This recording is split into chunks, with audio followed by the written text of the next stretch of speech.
போனால் சபரிமலை கேட்டால் சரண கோஷம் பார்த்தால் மகர ஜோதி பார்க்க வேண்டும் நாம் பார்த்தால் மகர ஜோதி பார்க்க வேண்டும்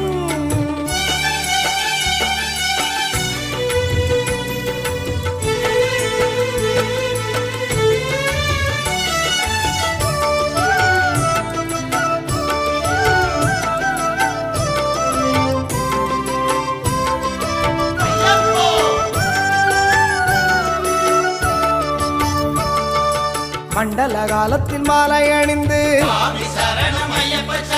மணிகண்டன் நாமம் தினமும் சொல்லி